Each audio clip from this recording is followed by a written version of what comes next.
বলে দেখি, পায়ে পড়লে সম্মান জুতা, গায়ে পড়লে অপমান। পায়ে পড়লে সম্মান জুতা। 16 বছর খাইলি দেশটা করলি ভারতের দালালি। খেলা হবে বলে এখন কোথায় গিয়ে পালাইলি। 16 বছর খাইলি দেশটা করলি ভারতের দালালি। খেলা হবে বলে এখন কোথায় গিয়ে পালাইলি। ডিজিটালের সম্পদ খাইয়া, ডিজিটালের সম্পদ খাইয়া খাইলি দেশের মান সম্মান। পায়ে পড়লে সম্মান জুতা, পড়লে অপমান। পায়ে পড়লে সম্মান জুতা, গায়ে পড়লে অপমান। পায়ে পড়লে সম্মান জুতা, গায়ে পড়লে অপমান। নিজের পাপের অপরাধে নমরুদ করল গাদ্দারি।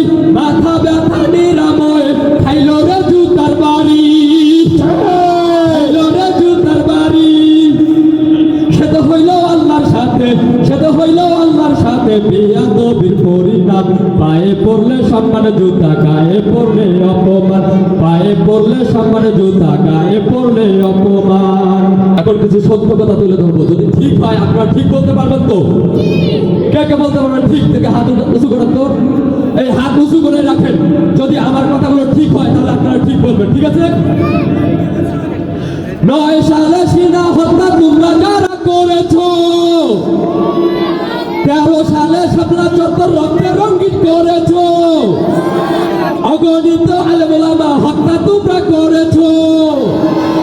মামুনুল হকের ইজ্জত নিয়ে তোমরা খেলতামাশা করেছো। আল্লামা সাইদি সাহেবকে তোমরা হত্যা কেন করেছো?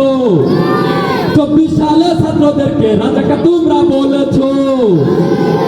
আয়না ঘরে ডাইনি বুড়ি, আয়না ঘরে ডাইনি বুড়ি এখন কোথায় পালাইছো?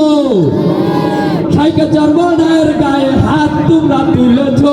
আল্লাহর কসম নিজের পায়ে কুরআন তোমরা মেরেছো। আল্লাহর কসম নিজের পায়ে কুরআন তোমরা মেরেছো। বিচার হবে অতি শীঘ্রই, বিচার হবে অতি শীঘ্র। বুকটান করে দেন স্লোগান, নারায়ে তাকবীর, নারায়ে তাকবীর, নারায়ে